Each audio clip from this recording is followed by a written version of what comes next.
It's not a fight.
Come as you are, come and see.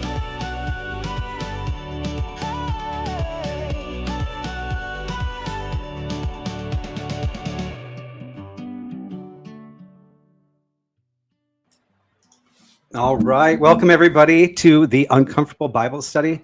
Today, we're jumping into giants, gods, or giant men of God. Giant, oh, my gosh. What a horrible start. Primarily the Nephilim, the sons of God, giants, and some of the mythical or non-mythical people in the Bible, things that are extraordinary stories. I like looking into these things, and if you guys are tuning in to get biblical expertise from me, you're on the wrong channel. I actually love diving into these and trying to understand these things more. I've talked about this in previous episodes, where I have actually read through the Bible. I originally kind of came from a scholastic side. Both my parents were professors. I went to college when I was reading the Bible. And going through it, some of these things actually made more sense to me than I thought they would. And this is one of the areas that when I was reading through it kind of made sense if we looked at it not necessarily as these crazy giants and this crazy species, but if you actually look at the word for word, where these people could have come from. And when I started researching into this, there are definitely different ideas and definitely different faiths and how they look at this. But one of the ideas actually kind of followed more of the logical consensus that I was coming from a mathematical or an engineering mind, where I'm trying to make sense of these things and make sense of the reality as I know it. Because back then we had some realities that don't exist or that we don't see today. Part of that was from the, basically elimination of the Nephilim through King David and kind of wiping our hands of that. But it is interesting in the studies I was looking at on there. Let's see if I can change some screens around here and get rid of this one because it's in my way. Yeah, so before we jump into this is really interesting. Paul does warn Titus, and by the way, back then Paul knew of the book of Enoch, and the Enoch actually has the whole timeline of and descendancies of the Nephilim and the angels and things like that. And since the war basically was already done, he warns Titus, but avoid foolish controversies, genealogies, quarrels, and fights about the law because they are useless and empty. So in a sense, in the New Testament, it does say, hey, we really don't have to worry about the giants. This is already done. The Nephilim is already done. It's already been taken care of. Arguing over this is pointless. So essentially, Paul is telling the Christians at this point, and specifically to Titus, from my understanding, that, hey, the whole thing this episode is on today is kind of pointless. We don't really have to worry about it, but I still find it really interesting. So we're still going to talk about it. And kind of diving into some of the things that I was looking at in this, right, is we have the first mention in Genesis 6:4 that the Nephilim were on earth in those days, and also after this, when the sons of God would sleep with the daughters of humankind, who gave birth to their children. They were the mighty heroes of old, the famous men. We in this first passage, this is kind of where I was saying I could see some logic in here that we're not actually talking about giants at this point. We're saying that we have the sons of God, and if we look at the descendants of Adam and Eve, I mean, we could look at their descendants as like the direct sons of God, and obviously everybody is to a certain point. But when we actually have this direct lineage from one off, these could be our mighty heroes. These could be the mighty men. And then we had a divorce of the men with Cain and Abel between wicked and good. So I find, kind of when we're looking at these words directly, it is interesting in the very first passage, if we want to look at it in direct translation, that we could come to that type of consensus. But there are three major consensuses out there that the Nephilim were actually fallen angels or demons. And these demons basically bred and created the Nephilim. There's another idea that from that division of Cain and Abel, that these were the descendants of Cain, where this just keeps everything on planet Earth from Adam and Eve. Doesn't bring in any other new species, doesn't bring in any angels or demons. This is just basically from the genealogy of Adam and Eve and the splits that happened over that time. And then there's another idea that the Nephilim actually were always here. They were a separate group, and they were actually unrelated to the sons of God. The sons of God still went and propagated with wives. I'm sure there's some other views out there. But it is interesting, how different divinities look at these things. It gets really interesting when we bring in the book of Enoch, and because that adds a whole new depth to a lot of these things when we actually start looking at the movies. Like, they're not getting it from the Old Testament. There's not much in the Old Testament except for that we basically had the Nephilim, and then we had the Akim, which then we had the Palestinians that had the giant that was Goliath that David defeated, and there were still more giants, and King David's tribe and warriors and even some of his brothers defeated the rest of the giants, and then we never see giants again in the Bible. And then we have our letter to Paul, or to Titus from Paul, saying, that's already been done. We don't really have to worry about this anymore. I'd love to get into this with our panelists, so I'm going to bring up who we've got online right now. Let's see. Let me get rid of this screen. And I'm sure, like Beth, by the way, she's been a regular panelist on this, but she's actually our guest star. She doesn't even know it. This is a surprise to her because this is one of her favorite topics.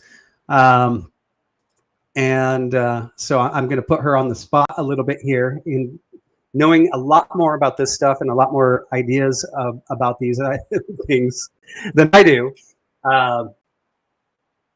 So welcome, Beth. Welcome, Cleaner. Welcome, Taylor. Tyler, shoot. Which one are you? You're the Taylor, right? Nope, other way. This one's Tyler. The other one's Tyler. Where is Dusty? I was dyslexic as a child, so like having those two on the panel, just like my mom does the same thing with me and my brother. It's all right. So I did kind of jump into this. I have to apologize. Like, I literally sat down at my desk from being out with the family all day, 10 minutes before this started. So as well prepped as I normally am.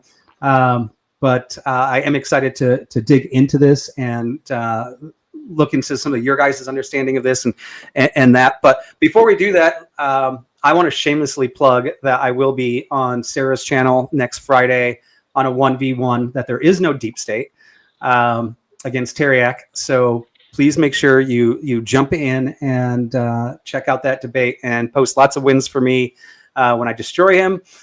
in the chat, because the chat always wins. If I lose, I give you permission to put L also. Beth, go ahead. You've got a brand new channel. Please promote it. Yeah. So my new channel is called Culture Corrections. It's Culture Corrections 315 on YouTube. I had to pick numbers because, of course, don't you know that name is somewhat taken. We're having open discussions, open debates, hosting debates, and it's off to a really good start. I'm really lucky to have support of some really awesome people. What else do you want from me? We don't You want put me on anything the else spot. but you. Okay. I woke up like 15 minutes ago. We're having high windstorm here.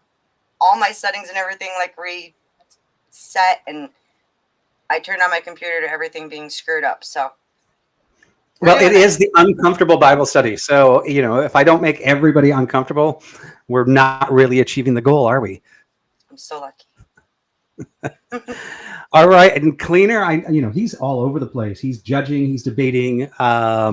He is a great personality. I think most people love out there. Do you have anything you want to promote, Cleaner? Yeah, I don't claim to be Orthodox Christian myself. I just am trying to learn the worldview and understand it, because I would at some point like to be a part of the church if I could. So just so that people understand, I'm only giving my understanding that I have right now if I speak on something here. I'm not claiming to speak for the church in any way, shape, or form. Yeah, and I think that's kind of important for most of us that are believers. I definitely can't. I mean, I've been mentioning this on the last two episodes. I've been digging in, and I'm like, oh, this makes sense. And I'm sitting here talking to the world, saying this is what makes sense to me.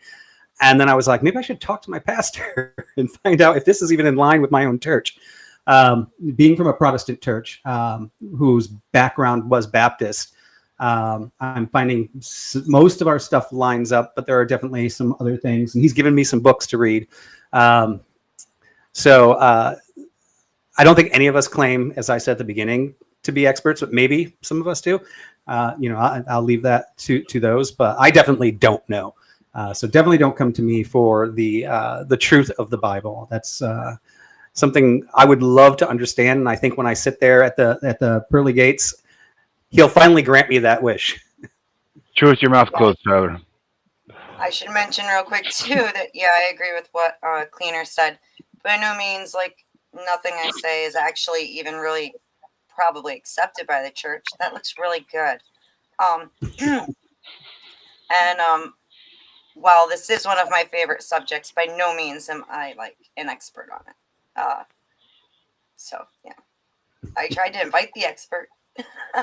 So since I carried the body of Christ today at church, I actually do speak for the church today. So everything I say is backed by whatever church I'm claiming. Oh yeah, your wife just struck you, didn't she? And you're attending a Catholic church? Oh, he froze mid chicken wing. No, Roman Catholic. It's carrot cake. Roman Catholic. Oh. Yep. Carrot cake. And then you're doing a bunch of things. Anything you want to promote? Because I'm seeing you on debates all over the place. I know you guys are trying to get your channel up and running. Right now, Quintuple, myself, and Druid are starting a podcast. We just finished recording episode 2 yesterday. I went through about 2 power weeks of debates, and then last week I pretty much took off. I had one debate last night, and that's it, and kind of just took a little mini vacation. Now I just TwitchCon on my podcast. That's about all that's going on right now. I'll get back into the rotation, but yeah, I just took a week off. Nice. All right. Yeah, it'd be a pain in the ass. I forgot. I have a debate right after the show tonight, being hosted on the Powdered Dusty. It's going to be a women's only 2v2 on is Christianity good for women in modernity. So. Oh, that's interesting. I know there's a lot of men that aren't Christians that think that Christianity is bad for women. I actually get trashed quite a bit. They're like, must be horrible to be his wife. because us Christian men are so evil to our wives. Big That's shout outs to good. the Steel Man, Agrillipus, Def Not Test. Glad to see you guys. Marilyn, thank you for showing up. Looking forward to get this started. So I do want to start in kind of investigating what are the Nephilim and what is your understanding of what the Nephilim are? Like I kind of gave a quick, brief summary of three of the major ideas of like from demons, from Cain. They were already here.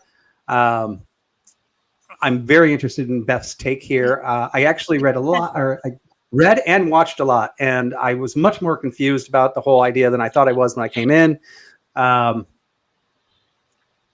Yeah, who are the Nephilim? Okay, sure. Or I'll go right Nephilim? on it. So the idea behind the Nephilim that I tend to prescribe to is that in the beginning, of course, we had the second rebellion in heaven where the Watchers fall to earth, or well, they come to earth and create giants, or well, it would be the Nephilim with the women of earth. And while they're here, they teach human beings also a lot of stuff that we weren't supposed to know. And this leads up to Noah's flood, and why God ends up, destroying the earth is essentially to deal with the Nephilim. Sorry, cat knocking notes off the bed. So in the beginning, though, I totally sorry, my bad. Okay, I'm here.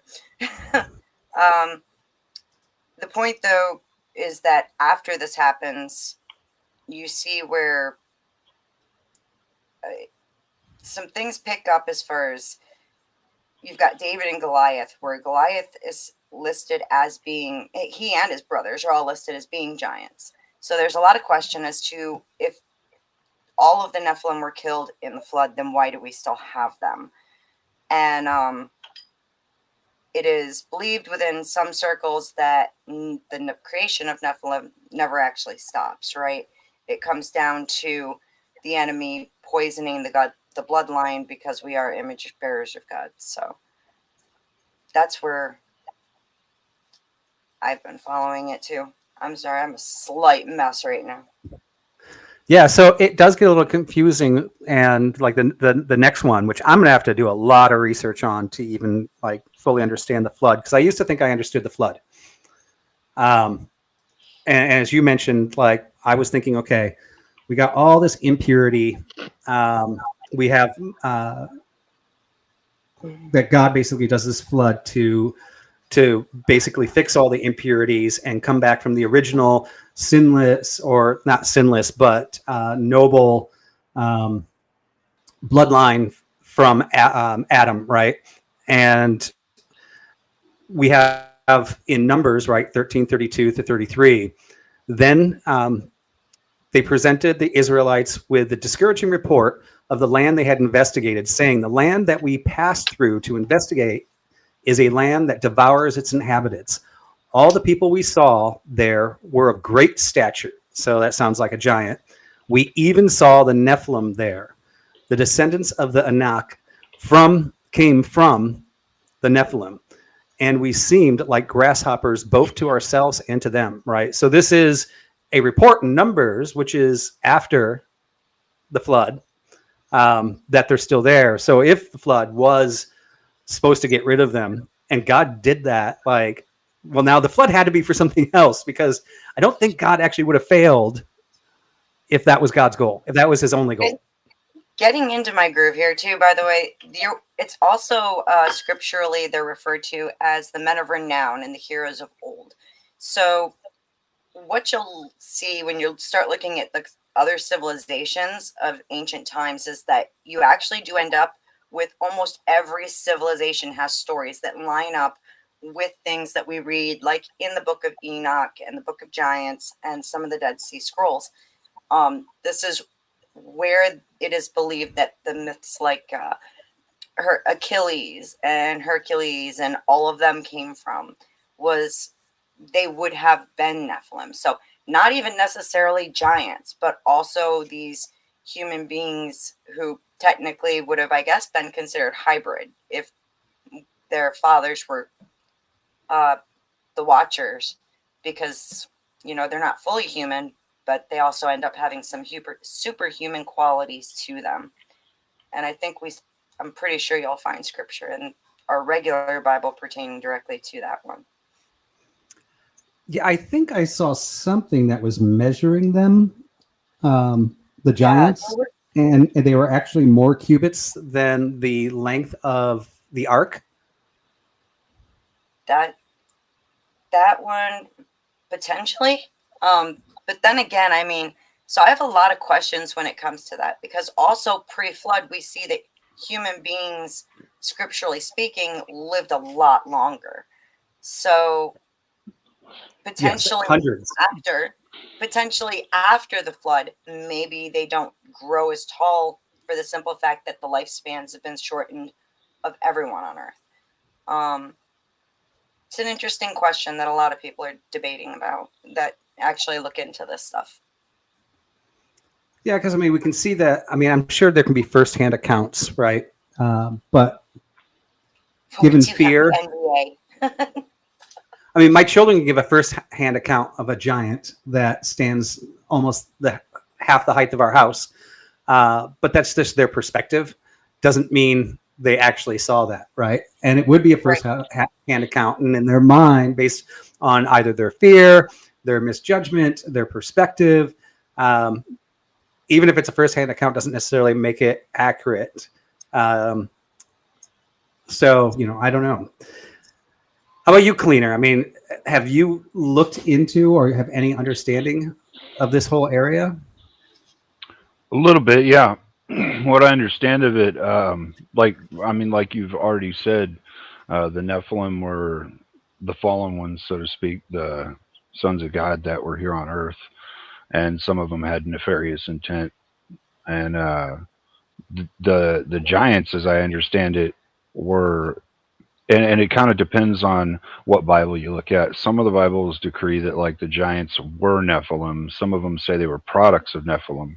So there's kind of there's a split in some of the different Bibles about that. When we're talking about NASB, it says the Nephilim were giants. Yeah. And like my understanding of it is like when that came to pass, it was seen as a bad thing and disrupting what God created, which was, you know, humanity, human beings, by introducing, you know, giant DNA, so to speak, into humanity. And yeah, so before the ark and the flood and all that stuff, we supposedly had much longer lifespans. My curiosity for a while, like the scientist side of me, has this curiosity that I can't help but kind of have this inkling that perhaps those of us who are here now are either the more purified form of God's human construction, or are we somehow the descendants of a slightly less tainted form? You know, because if humanity lived, like if human beings lived for hundreds of years before, was that a product of Nephilim breeding? Or is what we are now possibly a product of that? Or were we stripped of something when all this happened so that we were given a much shorter lifespan? I have a lot of science questions about it. I don't think they'll be answered, but they are curiosities. I really like that approach. And we'll hand it over to the next guy who's not in the believer area about it. But I also try to use my science mind often to look at these things, right? And if we were living, like if Adam and Eve were living hundreds of years, right? It starts off, and I'm sure the chat's going to correct me here, but it starts off like in the 600s, maybe even the 800s, and then goes down to like the 600s and the 400s. Before we get into like what the average human lifespan is today. So in a sense, Adam and Eve and even their descendants, if they were living that long, they could have been much more giant in the sense of men, right? And like when I'm reading through the terminology in that first Genesis 6:4, right? It talks about the sons of God and it talks about the Nephilim. And I don't necessarily think that it's saying that the Nephilims were the sons of God, or that you could have the Nephilim and you could have the sons of God.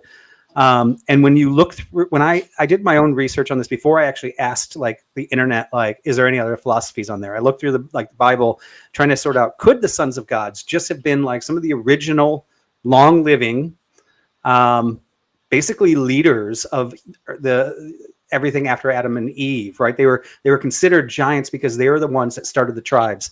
One of the tribes would have been on Cain's side. Like, obviously, Cain failed until the very end, where he tried to build a whole city. But they were the leaders. They were the constructors, right? They were considered these sons of God, and they were more mighty. And then if we look at my view, like if I'm trying to go just on my understanding of what I see today and apply it to the Bible back then, which might be the wrong view, I could see if Cain's leaders, right, he is a son of God, even if he doesn't represent that, started propagating with Abel's kids, right, or daughters or granddaughters or whatever, and corrupting the good bloodline. And we had this corruption of the good bloodline. To me, this is something I could actually tell as a story today without having giants and without having Nephilim, but giving them names. But maybe there was a whole, maybe there were the fallen. We know there were angels. We cannot contest that from the Old Testament or the New Testament. There's angels all over the place, right? But we only have a few passages about the Nephilim. I saw somebody argue that the reason we don't talk about it in our current canon is because basically everybody already knew about it. These people had already been around. They were walking around. There was no need for a description. Us, they were never walking around. Therefore, we're like, well, what is this? Why doesn't the Bible tell us more? And then someone will go, hey, you can look at the book of Enoch. It does tell you more, but that's not in our canon. I see Beth having some thoughts there. Well, here's the big thing: is it's like, yes, we know that there's angels. We know that God created angels. Where would you think that demons and demonic forces would come from? If we follow what Enoch says and what some of the older texts say when it comes down to the Nephilim are the product of angels procreating with human women, and after that is when they become the demons that we know of today. Sorry, teenagers just got to my house. Telling you, it's an evening. A bunch of them have no power, so they're all here now. So yeah, that's where our demons would come from, is from the flood primarily, I think it is, and it's after that, and before, because the Watchers, which would have been the angels who came down to Earth, were also the ones that are locked up, and we see that they're locked up in places like there's 2 under the Euphrates. Of course, I don't have those notes right handy. Like, there's actual Bible verses discussing where several of them are locked up, and even other ones discussing that Tartarus was created specifically to hold the Watchers, as well as their Nephilim offspring. And Tartarus is one of our hells that we were talking about last episode. See, I think this is all really interesting because as we understand the angels, they're genderless. Like, typically they look more masculine whenever they're represented, like, so that we can understand what they look like, so to speak, or, artist representations and whatnot. They're typically masculine. However, my understanding is, like, from the Bible, they are genderless and they're not capable of reproducing. So like, it kind of begs the question: did that too change at some point, or what is that? Has that always been the baseline for angels? And if it did change, is there just not something explaining to us that it did, or have they never changed and this was an miraculous conception, so to speak, much like how Jesus was born from God, right? I think that is a myth on the genderless that was created by a book or media when I was reading through last week on some things. But there's no, even in the uncanon, I don't think it's in the canon, and I don't even think it's in the non-canons, but I could be wrong. I thought I did stumble across that. I just didn't put a note on that. I had seen that somewhere as well. That is primarily something that it's interesting because if you ask Google, it says that angels do not have gender. But I know for a fact I read somewhere that's like fake news or something. And I think it does come down to what the hell was it? I found it when I was actually studying for one of our more recent Me episodes. too. Me too. And I can't remember where I found it. It's like, I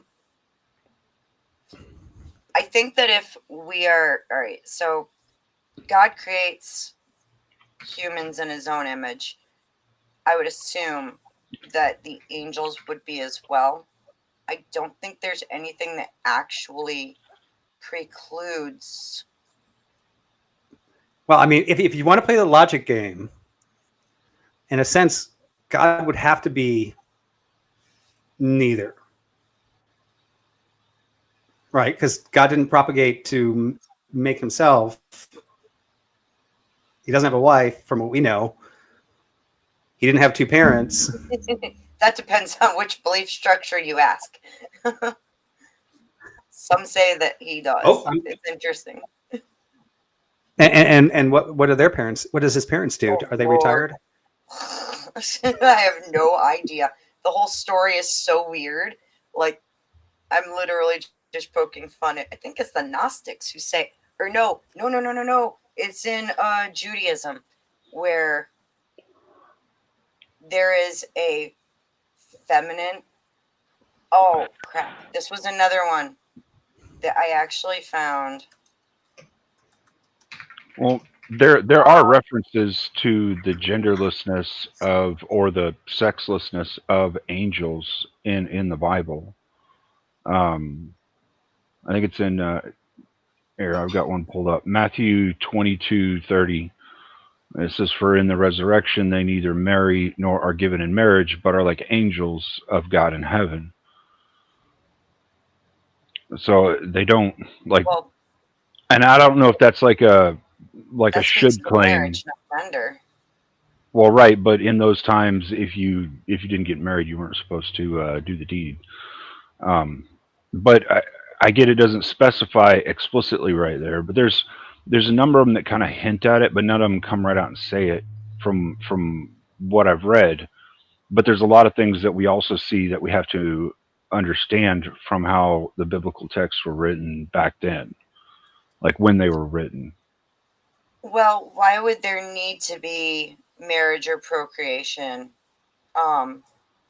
in heaven at that point, right? I mean, not to say that, I'm sure we're all sorry, I was reading something. I'm sure we'd all like for that to be there. But what's the utility of it, right? I think that verse is speaking more to the utility of it. I mean, it may be, but I think the utility understanding was that angels did not reproduce and create more angels. God created the angels, and that was it. Like there wasn't angels having more angel babies. So again, I know that isn't explicitly stated, but it's like an understood thing that we don't see any references of new angels being born. So if they were capable of reproducing, would we not have some kind of reference of the angels having made angel babies or new angels with each other? I would say there's no need to. There's no need for the utility of it. If God can create let's say his own workforce, right? He doesn't need them to repopulate themselves, especially since they are eternal beings. So I mean, would the therefore, entailment of that be that they couldn't, or that they just didn't? And if they just didn't, then why did they later then did with humans? It's a good question. If you look at what it says in Enoch, it's that they're overtaken by the beauty of human women. And there's a whole thing, especially like within like some Kabbalistic belief structures, that essentially that God made woman despite the devil, which is funny in the sense of he made women more spiteful and manipulative and more beautiful and tempting than the devil himself, just to pretty much essentially for to put it more loosely, give the devil the finger. So in that case, it would make sense for male angels to potentially be just as taken with them. However, again, I mean, so then we could even make the argument that maybe all the angels are in fact sons of God and there are no female angels. Right? They're the evil ones that are in hell. Mhm. Well, they did create the demons. I didn't want to once interrupt. it came down, you see where a woman will lead a guy. Next thing you know, I mean, you're sitting up in heaven. Life's wonderful. Your job's watch human beings. You're like, damn, that chick is fine. You go, you make a baby, and the next thing you know, you're condemned to be a demon for the rest of eternity. She was a Oh. succubus. Yep, she was a succubus. I understand. I didn't want to interrupt you guys as circle jerk, but I wanted to get to real quick some of Come my on. notes on the subject here. So I want to hear what you have to say. So this is great. I feel this is like a carryover. So yeah, as we discussed in the early episodes, I see older religions kind of being the cornerstone for what we see Abrahamic religions turned into. We can see a lot of those myths repeat. The one here is the inception of Hercules. I see that to be a lot like the children of God, and these heavenly beings come down and suddenly develop the desires of the flesh and now want to reprocreate and form these giant people that we have no proof that they existed. So we already went over how a flood didn't happen, at least when it was claimed biblically, and if it did, it wasn't nearly as bad as it was. But what we also saw in these past times where people would take these phenomena, these oddities, these things that they couldn't explain, and they would attribute them to mystical forces, oftentimes their deities. So they see a Canaanite or a Philistine that's 6-7 feet tall, as their actual corpses suggest they were, and they're like, whoa, look at that giant motherfucker over there. And then they gain the telephone and retelling stories. You end up getting, some guy that's just, could probably dunk a basketball is now suddenly a mystical giant while all these other 4'5" people are running around. So I could also see, going off that same idea, that Goliath could be a similar story to Corn Pop. Like, you remember the 2021 election? Corn Pop was a bad dude, He was giving David some problems with the switchblade. David wrapped his chain bola around his hand and threatened him, and then David went back to his lifeguard job, and the kids would play with his hairy legs. I think that's how the story went.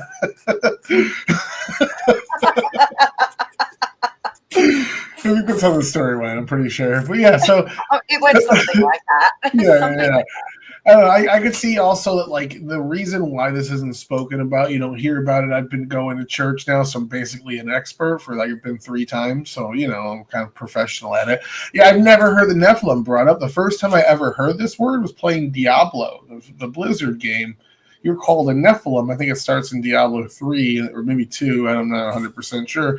And I was like, what the hell is that? And I looked it up, and I'm like, I've never heard of this. This isn't something you hear about in religion very often. I think it's just carryover from previous religions that they're trying to, like, phase out of the canon. They can't officially remove it, but it's just kind of like, we're just not going to bring it up anymore because it's kind of silly. I think the only viable theory based on evidence we have is the sons of God theory, that would be indistinguishable people that could take other forms, even non-corporeal forms, so they could, like, vanish and they're immortal. So if any of these things are real, that's the only one I think we can't disprove, because we don't have any, we're not going to get a corpse of them to analyze as we would a giant if it actually existed. And my last question here is, if Dusty is about to host a debate, why the hell isn't he here? Where has Ryan been for over the last month? Why am I the only skeptic left? And does this technically make them scumbags? Well, Dusty said he was on his way in. I'll message him again. And Ryan, I have no clue. What is wrong? He must have gave up. He was too close. He's having- Ryan did apologize last time. He said he had something else that came up, and then I saw him 2 minutes later on Sarah's channel. So Sarah's got more followers. We know where that went. Yep. Oh, and we've Ryan. got Taylor Swift. Ryan is the deceiver. That Judas. He is, I mean, Ryan. It kind of sounds Taylor to me like Taylor Grift. Oh, look, it's Rob's play toy. Rob's play toy. You mean the pudgy gay man? No, I watched that whole thing unfold. He was not giving you the best of faith in the world, but what's up? Oh, he was giving me the worst of faith. They're running a play. I think you're connected to the wrong mic, Dusty. And then when you're done, you can tell us what you think about what the Nephilim are. Yeah, I just got done with my rant. You know, You but I like your rant, Taylor. missed Taylor, I my like your, epic rant about women. Oh I'm my upset. goodness. I like Taylor's rant, right? Like saying, hey, it's pulling from old mythology, right? And if there is this mythology and there are other groups out there, are they not going to, when they see, like you said, a 6'10" Palestinian warrior, go, oh my God, they were Hercules-like, right? Or they're Nephilim-like, and they're going to pull from their own knowledges of all the other religions out there. So I could see how you could draw that. It is interesting because maybe, I don't know, maybe Cleaner's on to something and trying to look at it in a scientific view here. There is this might be what Cleaner was talking about in Hebrews 1:14. It does. What is the exact thing here? I actually pulled it up. It says, but to which of angels has ever been said, oh, wait, no, 14, here we go. Are they not ministering spirits? And the idea behind spirits is a spirit itself, a ghostly like thing, cannot have a gender, right? It can't reproduce. It can't do any of these things. Like, in a sense, we could actually say, even if there were angels and they are fallen and there's demons, the demons didn't have the capability of reproducing. And we could actually take this, like I was saying in the beginning, that these men of God were the leaders in the early times that were of giant stature, living super long, were reproducing with the women, especially from the corrupt side, and corrupting the bloodline of what was originally intended. And hence, when they saw Goliath. Goliath was this huge Philistine man of 6'10", and they just, equated him to the mythical people, or mythical Hercules. And the Bible wrote it as the Nephilim still there, or at this time, I think it was the Ekim. In that particular sense, would that be something outside of something you would be agreeable to, Tyler? First of all, I think that gender is more than just biological. I think it's in your psyche, right? Well, yeah. So you don't even want to compare. First off, I mean, this is just stupid because there's a lot of letters in the human spectrum. Now, in the angel spectrum, it's like exponential. So in the angel spectrum, what the fuck are you talking about? The angel spectrum. I mean, I don't. We'll just move on past it. I don't think I should have played. I should have played. I think the thing is, we're not talking about like gender in our understanding of this stupid bullshit gender fluidity ideology of retardedness, right? That sort of sounds like what Vibe's going to. What we're talking about is creatures breeding, which would come back to male and female creatures. Okay. So, yeah, you missed that part. We were actually just talking. Does an angel have the two parts? Now, when I said gender, I'm sorry, I mixed that. Men, there's a male gender and there's a male sex, and they're the same. I mean, either way, gender and sex, I think, are the same thing, right? So either way, if I think they have one, they have the other, and so I think both of them are deeper than just biology. But I don't mean to hang us up on a point that's past. Do I think that the Goliath and them could be the Nephilim, could be the Hercules and shit? I mean, I see how the I don't think any of that stuff is real. I think it's all legend. So I can see how they intertwine together and they weave together, sort of like there's flood stories everywhere. But I think that probably what's most likely is that David is the one who wrote the Bible. If you look at much of it, if you look at the Old Testament, David really shines. And if I were going to write a story about myself as a kid killing a giant, I think it's propaganda, honestly. That's very possible. The thing is, though, that a lot of other civilizations, like way pre-David, have the same roots to the exact story when it comes down to the Watchers and the Nephilim story. So that, I mean, how's David going to influence? Well, I was just speaking to Goliath. Well, sure. But I mean that's the nature of mythology, right? What starts over here and what starts over here, they're similar enough. They meet, they blend, right? That's how culture has been working for all of humanity. So I would expect there to be similar stories that weave and wrap and intertwine. This is all just confusing because Goliath is my stripper name. As you can see, I'm half giant. Bro, that's you? You can rock some high heels. Yeah, I didn't even recognize you. I have to wear the heels, otherwise, Goliath hits the floor.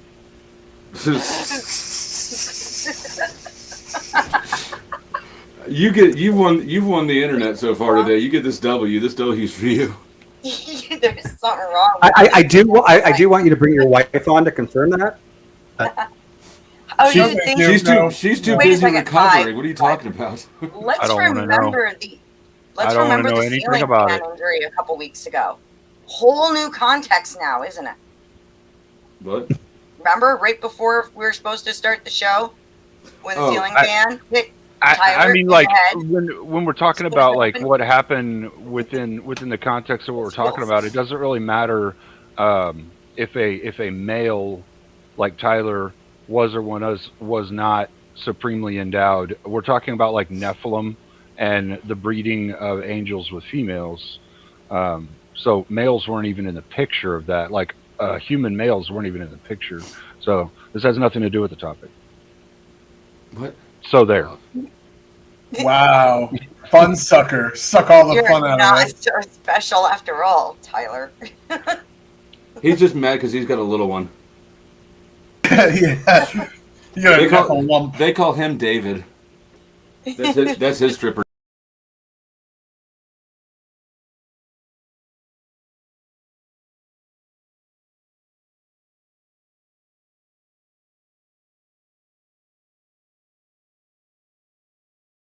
Start while I'm waiting for them to come back. There we go. Vibe was like, I just wanted to shake up the ant farm.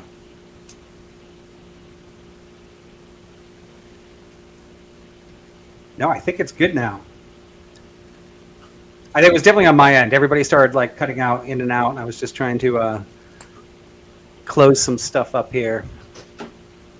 That's okay. Dusty's still fighting with that mic. I didn't think that I was. Oh, yeah. When you jiggled the cord, the feedback stopped for a second, and then it started right back up. It's a very low white noise, and you're still on the wrong mic, it sounds like.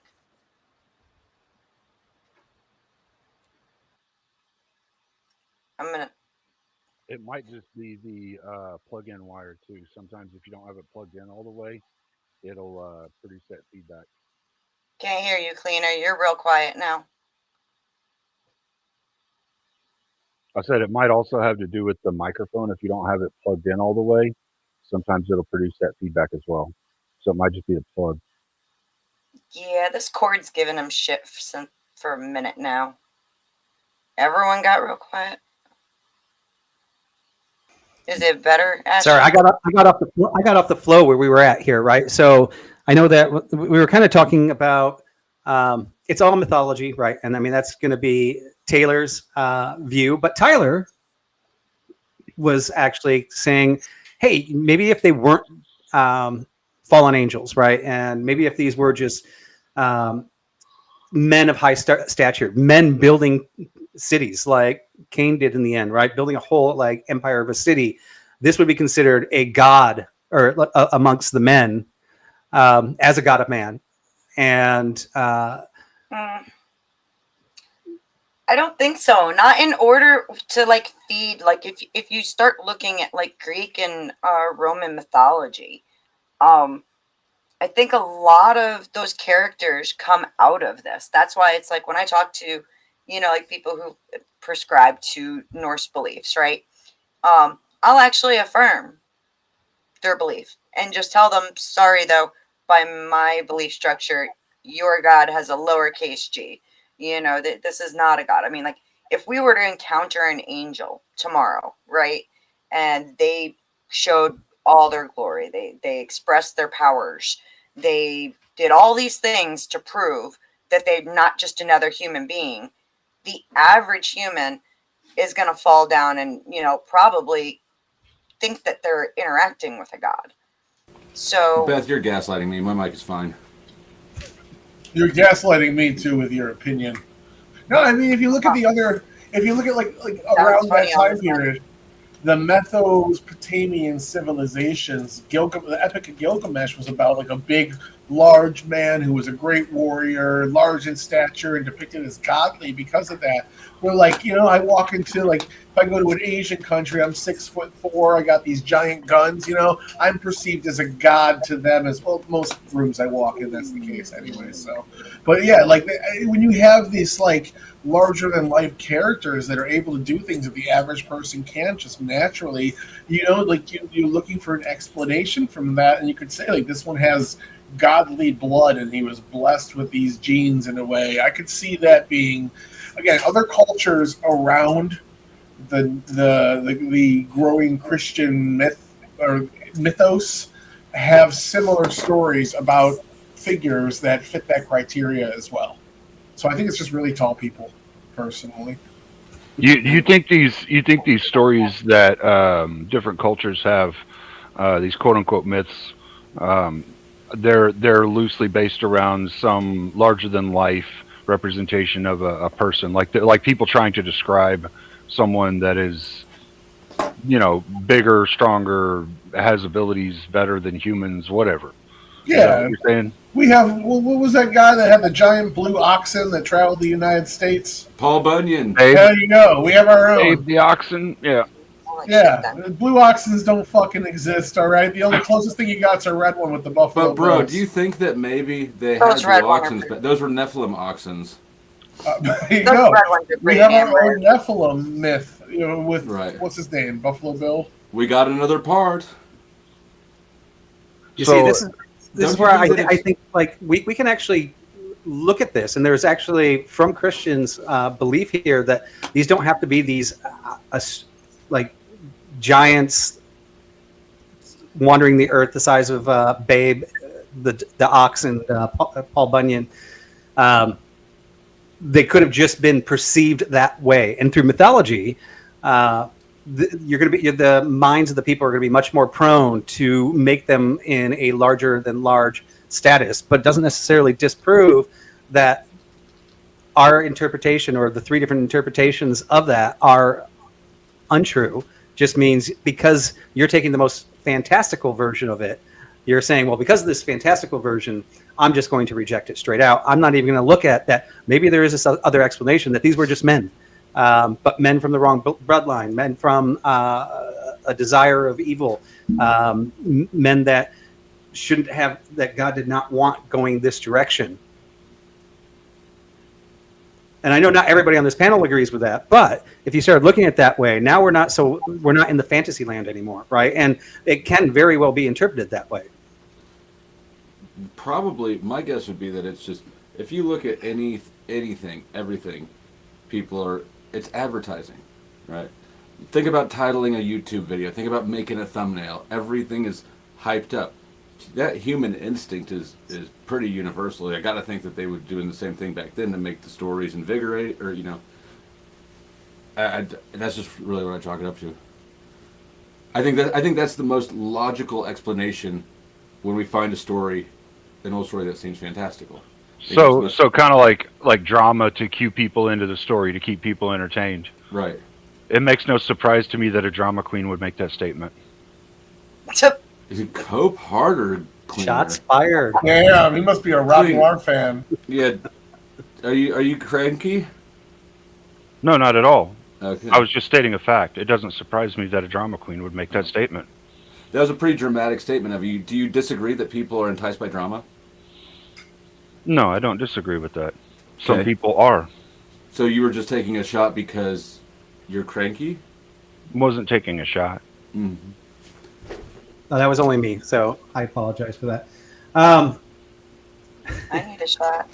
But this is kind of something interesting. It's something we alluded to prior in some of the other conversations as well, right? So, I mean, if we were to look at Genesis, right, and the 7 days it took to create the world, and if you were to take the stance that, I mean, let there be light, sounds a lot like the Big Bang, right? I mean, you could say, hey, maybe God didn't just puff everything together in 7 days. Maybe that 7 days, because he's timeless, it's just put into human comprehension, because we couldn't, especially back then, think of like infinity very well as an average person. So maybe that whole Big Bang and the evolution of us and Adam and Eve being dropped here happened over millions and millions of years. He made the Big Bang, that was let there be light. He created the planets. You know, he created the whole physics that actually created the ferment and the land, right?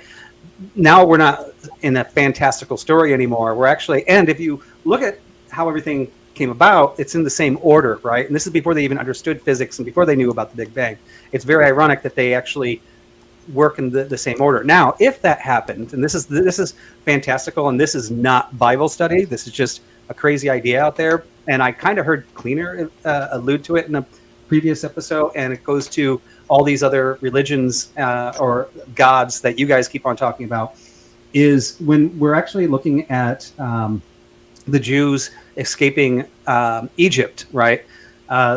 There's Moses going against the Pharaoh there, and he's got his magicians, and he's saying, basically, you have to drop all your gods over me. I am the main god. Beth also alluded to this by saying little g gods and big G gods. In a sense, maybe there was a war, and this, I'm going outside the Bible. This is not in the New Testament, the Old Testament, but there is some suggestions where God was literally fighting Pharaoh, and Pharaoh had his guys that had their little G's, and they were performing magic, and maybe they were doing magic like a magician today. Maybe they were doing magic from their little gods. Maybe there was this giant battle up there where God's like, you know what? I'm taking over all the little G's. I'm the big G. This is how it's going to go. It's a crazy idea, but yeah, he wanted to become the big G, right? And I mean, there's a little bit of alluding that in Beth, and I think Cleaner, please correct me if I'm wrong, but I think in one of the past episodes you kind of said, hey, maybe this was his step up to be like, this is how it is. Well, coming from the atheistic viewpoint of things, trying to come in and understand the religious text and religious context, and having just that viewpoint, looking at it from there. Yeah, it's like, what are we seeing happen, right? We're seeing a story depicted of like godlike beings having some kind of war, and a lot of Bibles say that God says he's a jealous God, and so it's kind of like there's an understanding that there may have been some kind of fight or something like that, but I don't even know if it comes down to that necessarily, because from the religious point of view, there's one God. Everything under that is I guess you would call a demigod or a supernatural being of some kind from our viewpoint, something we don't understand, but it's not God for damn sure. And I would say for the two Tylers and Taylors here, right? I mean, ultimately, when you're going against this, right, it's not the idea that, well, there's all these other gods that people claim to be, that's just all used in defense. That it's not that Christians are marketing, in which they do, right? I mean, part of our whole book is spread the word. That's a marketing message. I could totally concede to that. I don't think it's a marketing message out of anything bad. I think we do it in a good it's not thing, a bad thing, right? Yeah. But ultimately, the claim, all the other claims you're making, are essentially based off of the first one, the major one. Just saying, I don't find this top level guy creating everything as any possibility, and now I'm going to use everything underneath that because this is my big thing. That's just not something feasible. Like, it had to be this Bison Hicks crossing over a barrier, creating a Big Bang, or it has to be that. There is no possibility that there could be any intelligent design in this. It's true random design. No, that's not my position at all. I think that first of all, I don't believe in Big Bang any more than I believe in creationism. The Big Bang was developed by a Catholic priest, so they're really the same thing in my mind. Where I'm at is, I don't know what the things I don't know, but these stories don't. There's no compelling reason for me to think that these stories are more legit, or legit enough that that's likely it. So Well, it does. I was just curious, Dusty. Have you looked at any of the new James Webb Space Telescope stuff that they've been finding near what they think is the center of the universe? Like it's crazy. It's actually showing the Big Bang could not have fucking happened, not as they originally theorized it. Like I've said, I said this, I guess, probably a few episodes ago. I think that probably what the truth is, what reality is beyond our comprehension, and that all these explanations that we have, both conventional science and religion, I think that they're just kind of simplistic. I wouldn't necessarily disagree with you, actually. There, I think that's a very good faith and fair way to kind of frame. I mean, even when you're talking about like a concept like God, right? Mm-hmm. Like we couldn't have a full understanding. We could only have our three-dimensional understanding of it to try and grasp at what it is, right? So these other things that we're talking about, the Nephilim and the giants, so to speak. I mean, there's all kinds of possibilities it could be. Looking at it from a scientific view, I mean, there's so many different possibilities. Like Tyler said, these may have been creations in some way that were larger than life, and in religious text, God telling us that these shouldn't have existed was letting us know that we shouldn't be keeping these things in existence. We shouldn't be crossbreeding with them. Monster human crossbreeding is obviously something that we all biologically feel is wrong, like animal breeding. Like it's like you know what I'm saying. Hey, don't you put words in my mouth? Wrong. Don't you put words in my mouth? Put that cake in your mouth. Well, No, and I mean, this is kind of where I was going with, right? Is I agree with you, Cleaner, to what you said to Taylor, in the sense that I don't know if it's the Big Bang. It's probably something like that, but we don't know.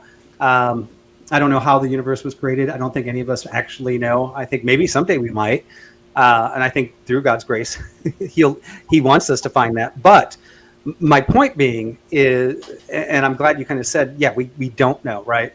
But if you're just against this top thing and you look for everything to all the fantastical stuff that you can definitely misprove, and I can say that from my side too, right? I'm looking at this top thing as being true and trying to use everything I can to make it true. Remind me what the top thing is. God, right? God. It's God, right? Yeah. You have a conclusion and you're trying to construct support for it. Well, here, I mean, I actually asked the same questions you did, right? Like, I was like, and I have a hard time with giants, right? Now, I don't think Beth does, and that's okay too, right? And I could be wrong, but when I explore it, it's all right, Beth. I don't really get a point. I haven't seen one. I'm just saying. You're probably the only one going to heaven here, so I mean, it's fine. I don't think any of us really would have a hard time with giants. We just attack them fuckers like Lilliputians did with Gulliver. The closest I've seen was like a 7-foot something skeleton at the Mutter. However, I don't know. I think that it's naive to think that there isn't something, even if we're just looking back at antiquity, that ties all of these different beliefs together. There is. It's There has the to be a humans. reason. Well, sure, Because humans sure. mingled. And here's the thing: is it's too much to say that like they all just come up with a similar shared delusion. Why is that too much? We've Across got similar multiple architecture. continents. We've got. Have you looked at architecture? That's similar across continents. Sure. In some ways, But yeah. again, you'd have to travel and yeah, in some ways. Yeah. But we're So talking there's- about like there were actual like rituals where even in Mesopotamia where they would take out young women and lay them out on ziggurats as offerings, hoping that they'd get banged by an angel so that they could create essentially an individual that would have these extra powers that could then supplement their military for conquering or even just for guarding their own nations or winning the Olympics. Mhm. Joking there. I mean, humans are humans. I don't. It just the fact that we have similar developments in different parts of the world tells me more about the nature of humans than it does about the truthiness of the thing, right? Language developed everywhere, clothing, architecture. I mean, agriculture. All these things developed and cross contaminated, and I don't know. They're like the fact that you've got angel stories across the globe does actually literally nothing for me to prove its reality. Now, Well, I get that.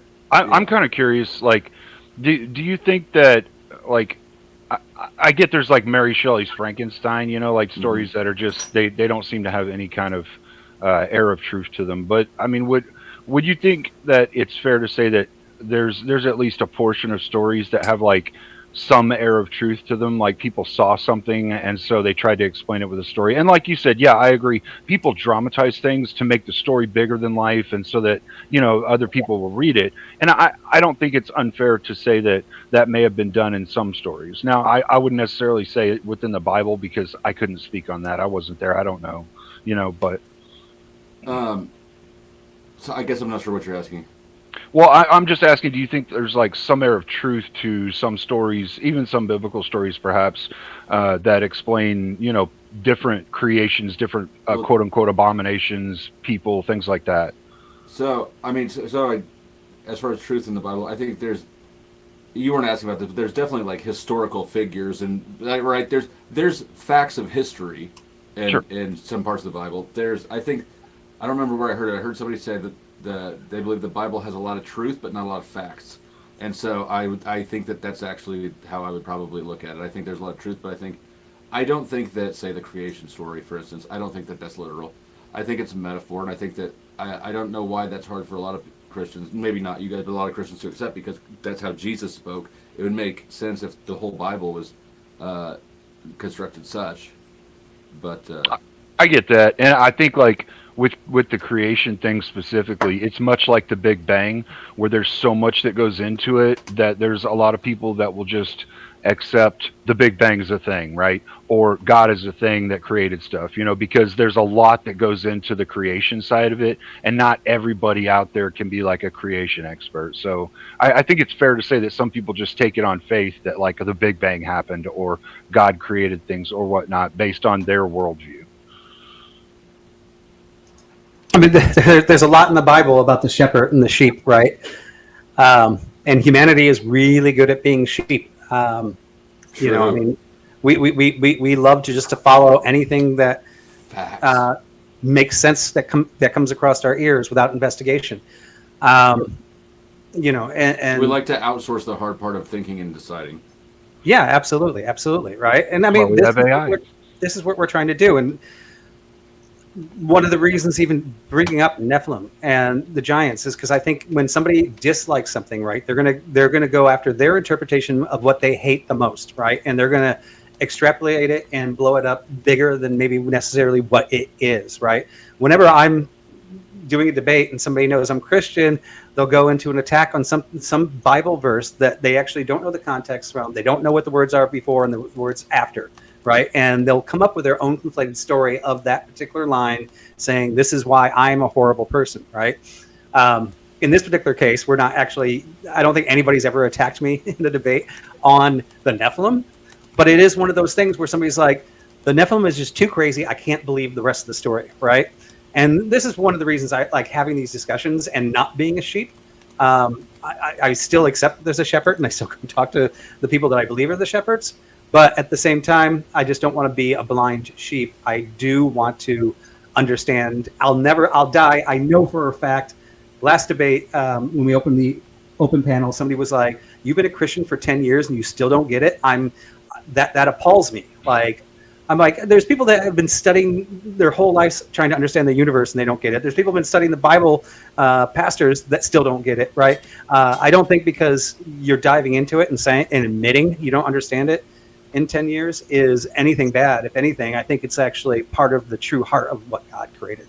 Absolutely agree, and I think that people who do that shit, it's bullshit. They have doubt as well, and so it's impossible From- to know the absolute truth of things that happened thousands of years ago, and even Nevertheless. thousands of years before that, right? I that do doesn't though. stop people from claiming.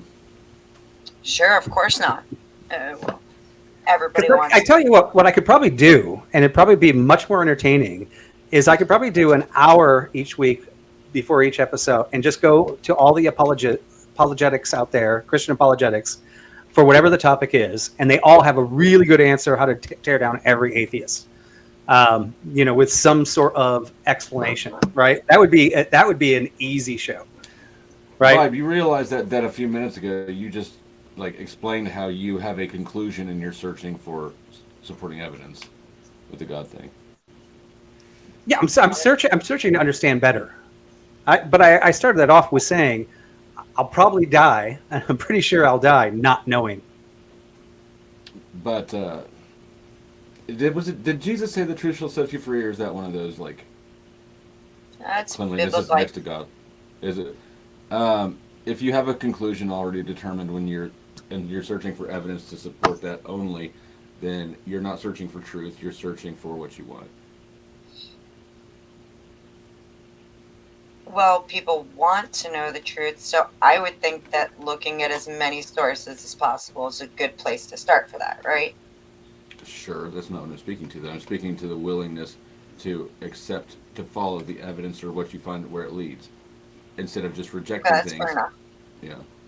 Yeah, I think actually, Dusty, I think that's fair to say. And I would even say majoritatively people are lazy, and so they accept an answer and don't really look into it themselves or read about it themselves or research it. So I get what you're saying, and I wouldn't disagree with that. But I think that's why like you debate a lot and you do some decent debates, and when you dive into something, you tend to do some research on it ahead of time, and that's why people watch what you make, because when you dive into something, you give a little more information, a little like things like that, right?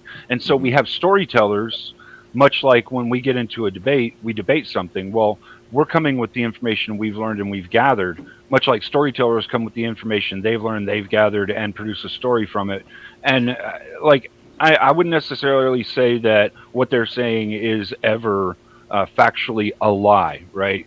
Like I would say, well, I'm saying I wouldn't say that the story is necessarily a lie. I would say that I could understand some exaggeration or even some diminutive of the story, like them taking it to a lesser degree in some things. Like I understand some things are just so horrible for people to hear that we kind of sum it up. Like a lot of military vets do this when they come home from war and they've done horrific things. People ask, how was it? Vet goes, it was bad. And that's about it. I don't want to talk about it anymore. Like you may minimize or you may make things bigger depending on what you're trying to do, whether you're trying to gather more attention to the story or divert some attention away from something, or just simply not talk about some things that are absolutely horrific. So I would agree that I do think that people accept these things majoritively because they're too lazy to look into them themselves. But within how the story is constructed, I do think there's something to be said about dramatizing or under dramatizing a story. based upon your outcome that you're wanting.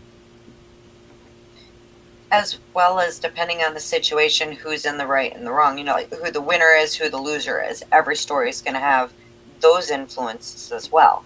A perfect example is, were the Israelites, were they exodus out under, God's guidance, or were they thrown out by the Egyptians for being a menace? You know what I'm saying? Were they there taking over the land, or were they there as slaves? Each side is going to be written very differently. And so I think when it comes down to a lot of these, like, especially when you're looking at some of the more, some of the things that we view as probably being more like mythology, we need to look at who's writing it and what, like you were saying. That's what why I was am just about to say. Is I was about to ask Vi what he thinks the purpose of writing any of this stuff was. What are they trying to capture? I think it's messages, right? It's deeper meanings. Yeah, more for than sure. it is, I mean, so we believe that, that these words that we read were God breathed through other people, right? We believe that some of them are stories. Some of them are parables. Some of them are historical accounts, right? When we look at the Gospels, we believe that those are historical accounts. And some are stories and metaphors for how we should live. Jesus loved to talk in parables. So the Bible consists of many different types of writings, right? And based on how historians write, that's how we base on whether it's historical record or not. Based on how parables are written, this is how we determine whether that's a parable or not. Are all of these literal? I think pretty much every Christian agrees. No, not every story in the Bible is literal. However, I do believe that some people would debate that some are literal. I think some people would say Genesis is 100% literal, and some would say, actually, no, it's not literal. I think there is some contention there. That's fair. I think what it comes down to for all of us is deciding who it is that we trust to give us the best representation and understanding of the faith that we're choosing to believe in. That really is kind of what it comes down to, is belief. It's faith. Yeah, some of it is, the faith part is the most fantastical part about it, right? And I've said this before, for those that are in faith, they kind of feel like, well, I don't even have to prove my faith. But where Dusty would go is, well, my faith actually isn't faith or a message from God or my connection to the Holy Spirit. It's a part of brainwashing. And he'll list out the tenets of brainwashing, right? I got that. I would think that I'm not trying to insult you, bro. I just no. Look at that. No, I know you're using it as one of your defense tactics, right? Like, hey, it's not a tactic. It's really what I think. I really think you guys are brainwashed. Well, okay. So here's the thing about brainwashing. It's a tool. Mm-hmm. So, like all tools, you can use it for negative things or for positive things. It just depends on what it is that your intent is behind the usage of the tool. So you're saying that you're okay with being brainwashed if somebody did it for a good reason? If they thought, you know that the brainwashed person it's involuntary, right? So it always not includes always a violation. It always includes a violation of will, unless you brainwash yourself, which people can do. But it doesn't. Yeah, that right there. You saying that right there means it's monolithically not always right a violation of will, because there are people who choose to accept the brainwashing. There are people who choose once to they've already been brainwashed, and that's based off of not necessarily. You would have to choose not necessarily to after pursue the brainwashing yourself in order for it to be truly voluntary. If you're already brainwashed and then you're like, oh yeah, I know I'm brainwashed, I want to be brainwashed, though. Well, you're already brainwashed. It doesn't fucking your decision. Yeah, no. I'm saying when you're stepping into something and you haven't been brainwashed, you're choosing to do something. Like, okay, so a lot of people will say that our military members are brainwashed into a certain way of doing things. I wouldn't necessarily disagree with that, because it is factually a breakdown of your worldview and a rebuilding of what you do for our nation, for our military, to be utilized in our construct of war. and our construct of defense of the nation. So I wouldn't necessarily say it's a bad thing, though. People voluntarily enter into that knowing that's going to be something that happens to them because it's an entailment of it. And so, like I said, I think brainwashing is a tool. It's the intent of evil or good that is more important in the brainwashing itself. So saying someone was brainwashed is kind of like, basically what I'm saying is like, if you just say someone was brainwashed, like that's kind of stupid.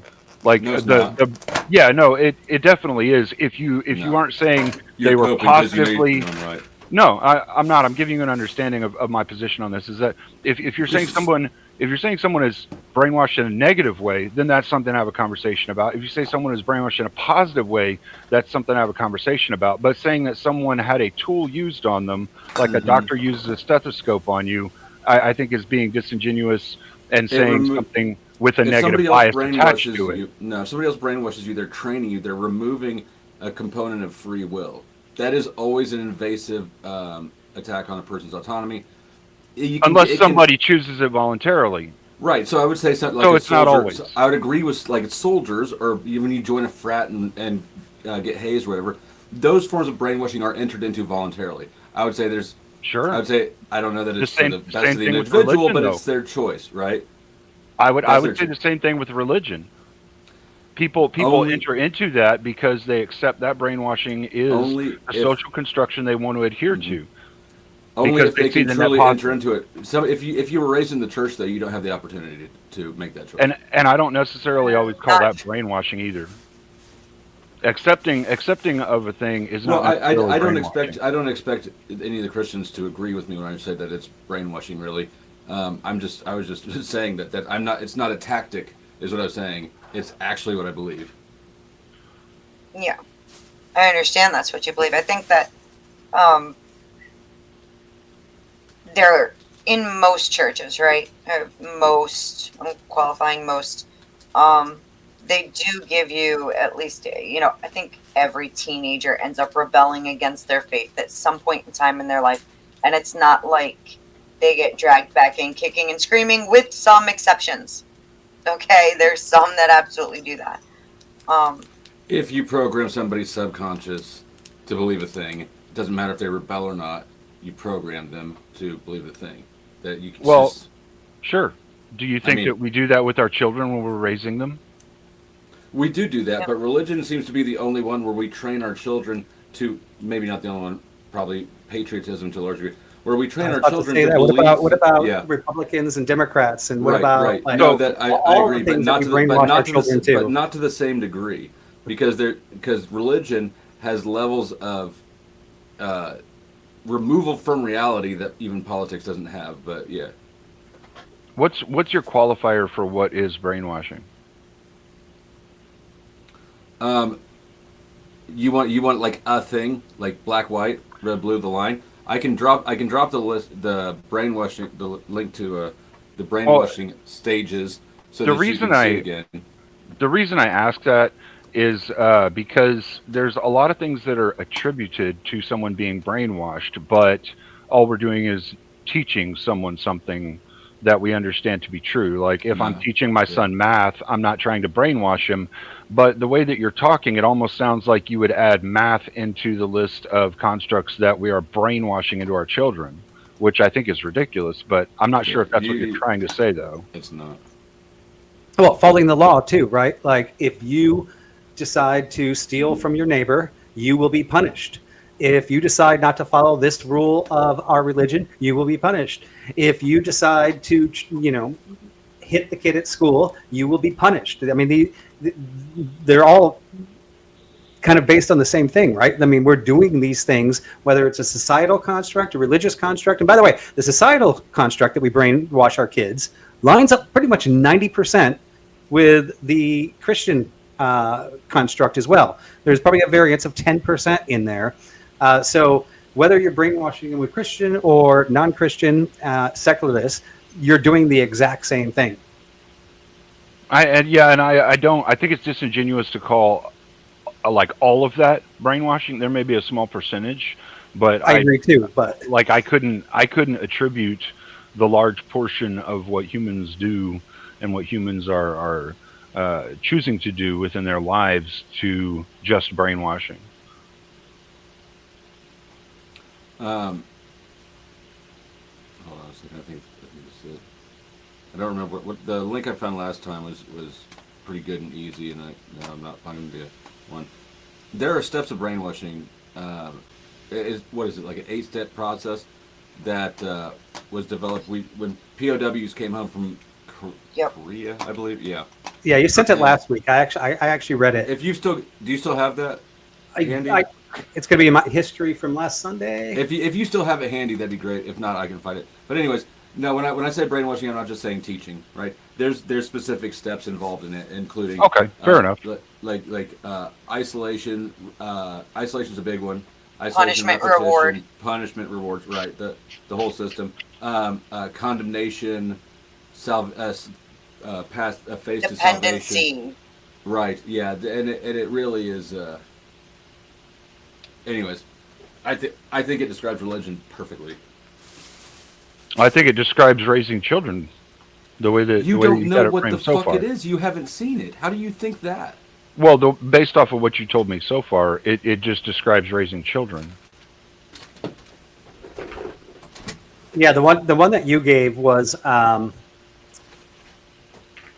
I'll share it to everybody, not just the back chat. Was from How Stuff Works, but I can share links, right? I should be able to. Yeah, it hit Yeah. chat. I Yeah. just pulled it up.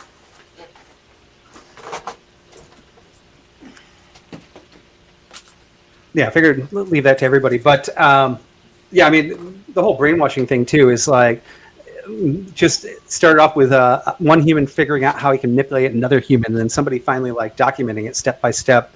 I don't think that the church or parents ever actually like sat down and prescribed to creating a brainwashing method for those that they wanted to follow the religion or for how they wanted to raise a good child, right?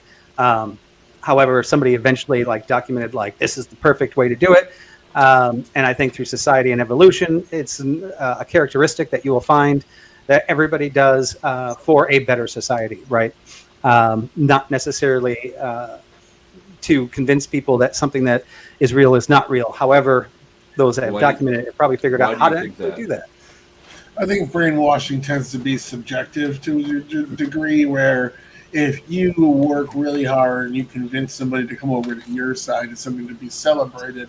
If your opposition works really hard and convinces somebody to come over to their side, they've been brainwashed. I think a lot has to do with using pejoratives to summarize your opposition and using words of welcoming when somebody switches their views to something that you find to be more ideal. Like if you spent a whole day arguing with a religious person, Dusty, and you got them over to your side, and a religious person accused them of now being brainwashed by atheism, you'd be like, no, I convinced them with merit. And I'm sure that's how a religious person feels when they recruit somebody as well. Brainwashing involves emotional manipulation, right? I think that if you remove that, you can just present somebody with information, right? And it's not brainwashing. Now, you can't ever really entirely remove all emotional considerations. MK Ultra proved that wrong. Prove what wrong? Yeah, I mean, brainwashing, you're overgeneralizing. Brainwashing could just be manipulating somebody through lying. And maybe there is evoking emotions, but in this instance, you're also like they're lying to you to get you into their club so that you can give more money to their churches so that they can live like kings, or they're lying to you to get you to. It doesn't. It goes far beyond that. It goes far, far beyond that. Actual people who are actually brainwashed, like it requires a deprogramming because their entire worldview becomes. Yeah, you're talking like Reek. By this. It's not something as simple as you're coming to this church and you're going to give us your money. Yeah, like Ramsey Bolton. They would literally be in fear of what's going to happen to them should they not. Yeah, like Ramsey Bolton with Theon Greyjoy turning him into Reek, cutting his dick off and all that. So yeah, I understand what you're saying, but that's not happening in any regard. People are we're having the free market of ideas here is all. I'm just saying. Well, I think you're all talking about different types of brainwashing because there's a number of different types that they've come to understand and call under the umbrella of brainwashing itself. And while I would say it would be disingenuous to say that Dusty's wrong about the type he's talking about, the majoritatively emotional manipulation type thing, there's all different kinds. There's different tactics, but it is a tool, is the thing. The intent of what it is that is being done is more important, I think, than whether or not the thing is done. If the intent is to produce something good versus evil, that's where the conversation really comes in If I have and to plays put a you in a part. state of fear for you, or guilt for you to accept something that otherwise in a healthy mental state you would not accept, I don't believe that can be benevolent. Well, I don't necessarily agree with that because I understand that sociopaths or psychopaths may have a healthy mental state for them that's different from our healthy mental state, and so for them to get them to understand something, you may have to employ tactics that other people would look at as horrific if you were to use it By on a normal definition, person. that would not be a healthy mental state. That is Not by our definition, but see, you were saying it's subjective. So diving into what you're What I said saying, was subjective. you were saying it's subjective to the What person. is? The I didn't say brainwashing that. is subjective to the person. No, I You, didn't. you said that. I'm actually just going off everything you're telling me right now. Now, let's grant, right? Like this, how stuff works article is laid out is very, as Dusty's saying, it's got confession, it's got the you're a sinner, it's got rebirth.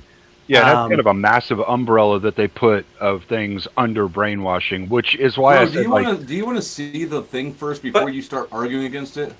I looked at it already Uh-huh. a little bit and found the section that was explaining something much akin to us raising children. So they would put us raising children under brainwashing, No, they would.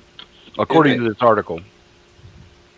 But if somebody who's not your parent does the same thing to you, do you agree that that's not appropriate?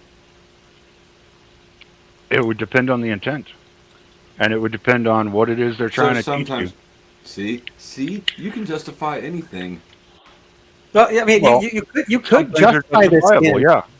I would say that almost the sense, if God were to create us, and He wanted us to see who our true self was, He wanted to admit our mistakes, He wanted us to be reborn, and He wanted us to be the best we could be, would He have not built us that if somebody threw what you're now labeling as brainwashing, because it works on our biology, because we were built this way to want to confess, to not carry our guilt, to want to be reborn, to You think want we're to be built to better, want to to want to be confess? our whole selves. That we found God's what He put in us. The people that are using it for another reason found how He built us and figured out exactly how to use what God created for us to come to Him against Him, so that like the soldiers can go, So okay, God now we're wanted us to gonna brainwash each use other. how God made people, and we're gonna use it against Him to break Him down for the worst amount of thing. Wouldn't it make sense if He created us for us to fall into these things? Now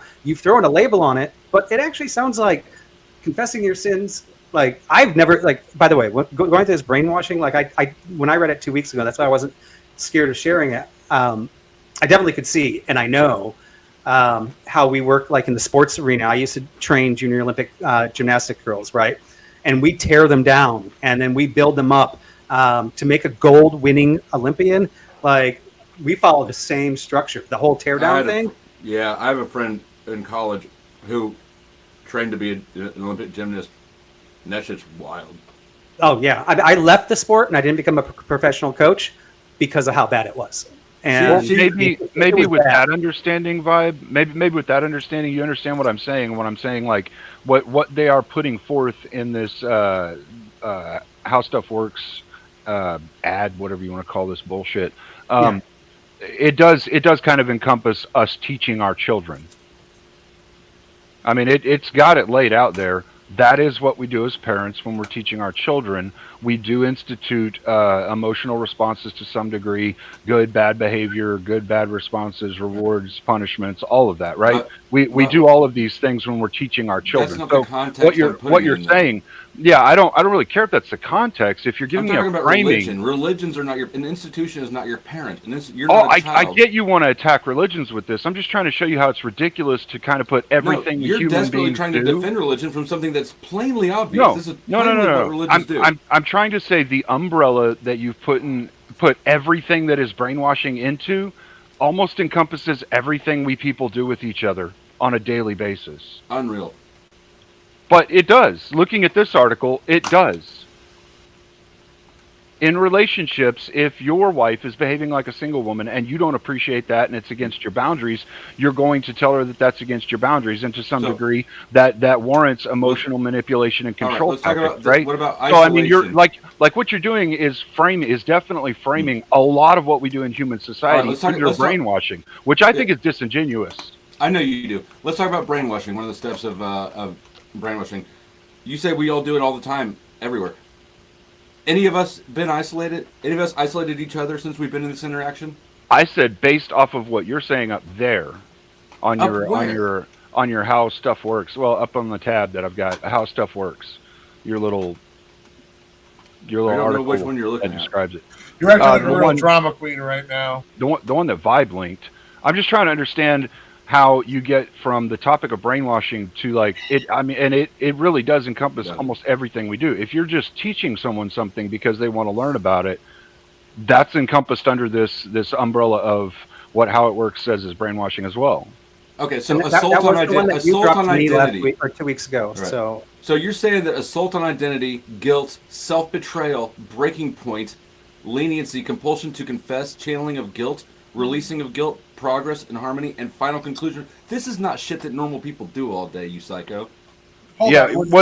what I think you're being disingenuous about is the part that says this process often involves, and then it goes on to list a number of things. So it doesn't even give you a specific as to what it involves, which literally gives us an all-encompassing umbrella does. of everything we fucking do in society.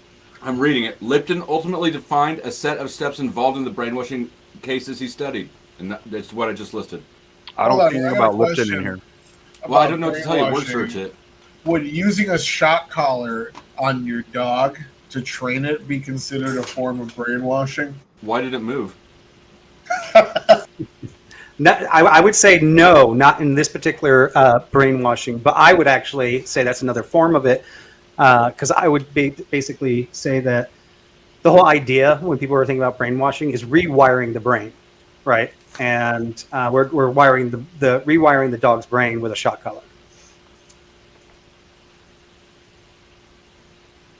Yeah, So- I think the umbrella that's proposed in this little how stuff works thing is just a little too big. Okay. And I definitely didn't feel like I went through half of these things, right? Yeah. I mean, I obviously have to concede salvation right, is in there. Salvation We is can, in there. we can look at the concept of original sin and needing to be Admitting saved, sin and we is can in there, say- right? Basically, admitting your mistakes is in there. Yeah. You can also, this is like This, when I was this is debating, exactly the religious salvation story. Exactly. No, it's not. It's not exactly how Well- we're doing it in our church. I mean, to be fair though, Dusty, like what you're proposing is literally the breakdown of somebody else's religious view side of the story, which is brainwashing by the definitions in this article. Yeah, I was going to point that out too. It's like you're basically tearing down and saying you are not a Christian. This isn't right. Right? You're following the same brain. But this is just it's a label based on psychology, right? And what we've seen. You're still with a humans. Christian. Every part of me thinks you're still a Christian. Well, I'm that just doesn't saying- dispute the fact that you're using brainwashing, which has a negative connotation, to elicit an emotional response in people that you're talking to in order to get them to respond in a certain way, which is manipulating them and then trying to teach them something different, which is under the definition of brainwashing that you've given us. That's brainwashing. So you're trying to brainwash them right now. No, I'm holding It's up I'm holding up a pen. But and I'm that's your saying this is- definitional. and I'm saying this is a pen, and you're like, No, it's not. It's love. No, no, there's a pen, right? So I don't give a fuck what you do with it or how it changes your identity. But when I hand out these brainwashing steps, and then I look and I say these two things are the same, you can try to gaslight me all you want because you're gaslit and brainwashed. But it's not going to work. That's what we're. Well, again, you're using words that had negative connotations to try and elicit an emotional response. But I'm not going to give you any emotions because I don't have any to give you, bud. I'm sorry. That was an emotion. I think you just gave some emotion. Give me that loosh. I'll give you an emotion, boy. I got a size 15. Centimeters. All right. Well, we're approaching the final 10 minutes of this little 2-hour journey that we take every week. We went from giants, Nephilims, fantastical stories, or actual like provable points if we take away the fantasy. Like, could this actually be real? I feel like it could be real if we look at the characters in the Bible, as there were kings that may have been looked at as giants for their position, for their stature, that it could still, in the science view, really be there. However, they could have been giants, and even though we don't see them today, and since they were defeated, that could be true too. I do believe that if we look on today's, I think if we look at today's world and try to throw logic on that, you could map that, right? But ultimately, I think we all agree on this. Nobody knows. There is no perfect definition in the Bible. Any of them could be right. We all could be wrong. One of us could be right and the rest of us wrong. I don't know. It is interesting to look into, but I would like to go around the panel, let everybody kind of put in their final thoughts on that, starting in the upper left with Cleaner, on your idea. And I know we jumped into brainwashing. If you guys want to throw some of that in there too, but please start off with the original topic in the Nephilim, your thoughts on that. If you want to touch on the brainwashing thing, feel free to. I think we kind of derailed a little bit from where we were going, but I do think that to some degree, what Dusty's saying isn't disingenuous. All right, there are some religions, there are some people who utilize brainwashing to try and get someone to believe a religion, to believe in Nephilim or giants, to believe in whatever, however they do things. I do think that to understand this, we would have to have some trust in someone whenever we're talking about a topic like the giants, the Nephilim, God himself, the whole understanding of religion. We'll have to pick and choose who we want to trust to teach us about these things, because all we can do as human beings is trust others on what they're teaching us. We can't necessarily always come to our own conclusions without learning something from someone else, i.e. raising children to learn to speak, read and write, do math. They trust us in that. So we are going to have to figure out who we trust to teach us these things. And I think that's what it really all comes down to when we're talking about religions or anti-religions or whatnot. All right, well said. Beth? So yeah, this one got off in the weeds, but it was still interesting. I think that there's a lot of really interesting information out there that is still, it's still relevant. I mean, otherwise we wouldn't have ended up with so many civilizations that have such close stories, with the only exception being, is this a God with an uppercase G like Abrahamic religions believe, or several lowercase g gods, which actually do kind of run parallel to the Nephilim story and the Watchers. I think there's still a lot more to look at with it. There's some really cool arguments going on about it. I wish we could have got Phil on tonight. He would have done this such better justice than I did. And Phil McCracken? Yeah. It doesn't help that, man, I fell asleep watching the new video you uploaded and woke up like 15 minutes before this started. Which, by the way, I woke up like laughing in my sleep at something I was listening to on that stream. But anyways, so, and then I was like, oh shit. But yeah. Thanks for having us, Vibe. It's always interesting here. Love it. All right. Tyler. All right. Well, I still think that Nephilim are a retelling of the Herculean story from Greece and from Roman culture. I don't think that it really fits in the Bible that well, and these beings just kind of disappeared without any telling of them in the future. Like, we don't really know. Some of them were wiped out by the flood, but others were seen after, and things of that nature. Again, I can see how it lines up with stories of old, and again, it's real similar to my lived experience. Where, like, when I was changing in the locker room full of boys, they'd look at me and go, "Damn, you must be a Nephilim."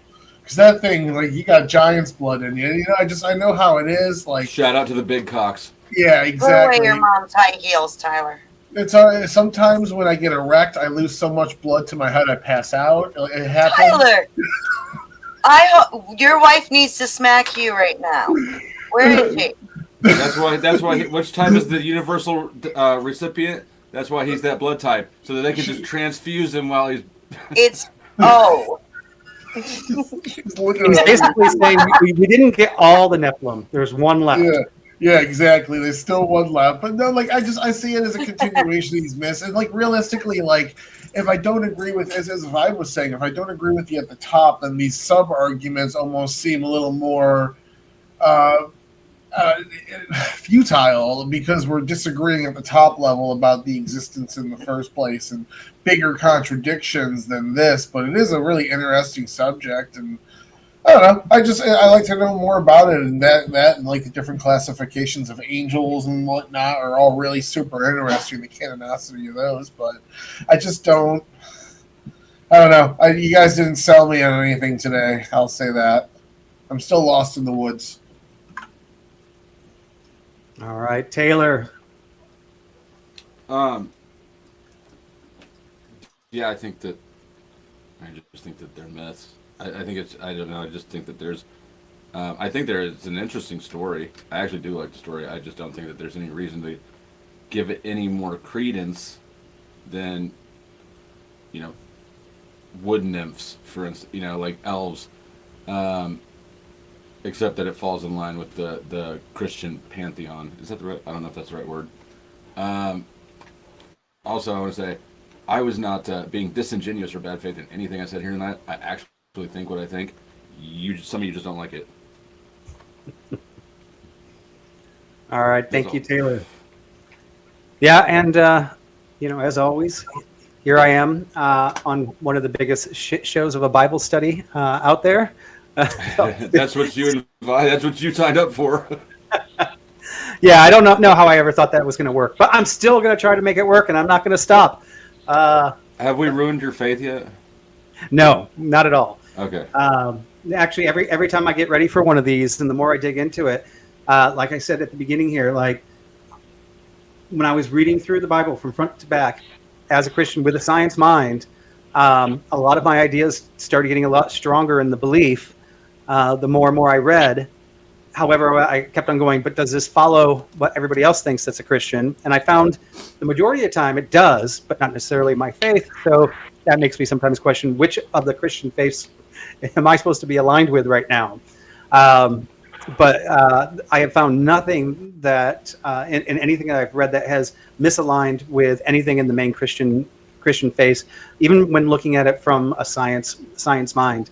But I don't have the answers. I'm not the expert. I wish I was like one of these apologists out there that could just like trash on every single comment that somebody could make with a very expert retort, but that's not me. I'm the learning guy. Really glad to have you guys here and put your opinions in.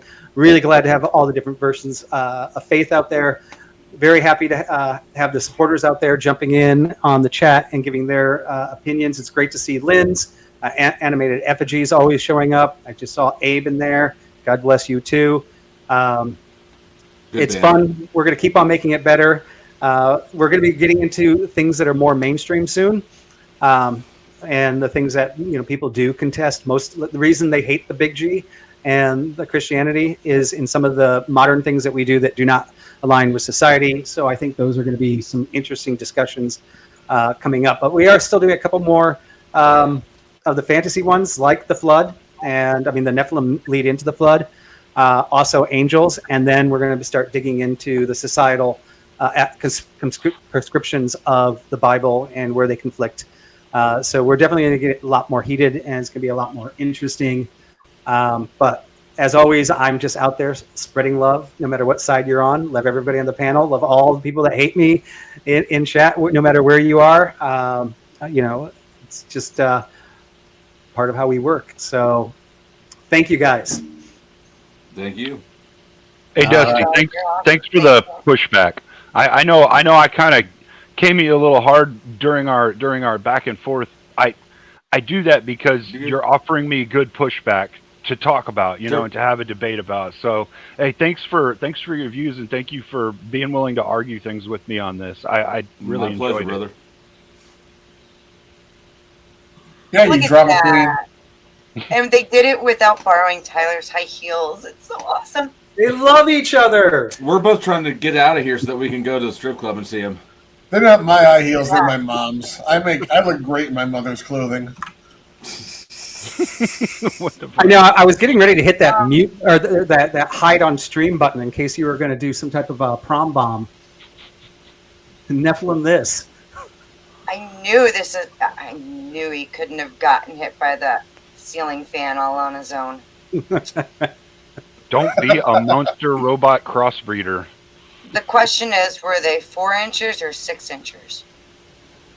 Oh, He says it's 6, but it's really probably closer to 4. Yeah, it depends on where you measure from, really, honestly. Yeah. You start at the asshole. If can you get to stretch 7. if you stretch the tape back to your taint, you can get another Oh inch. my or two. god! What's a giant to a midget? I understand. I was talking about heels, right? Oh my! Why? Where do you find these people? I think you found him for me. So I think I did. This is my fault. Yeah, we're all going to be staying together in a couple of weeks, too. I know. Just blame it on Betty Boop. This is gonna be Fabulous. wild. All right, guys. Cheers. See you on other streams throughout the week, and we'll catch you next week. Take All her right. easy. Be good. Oh.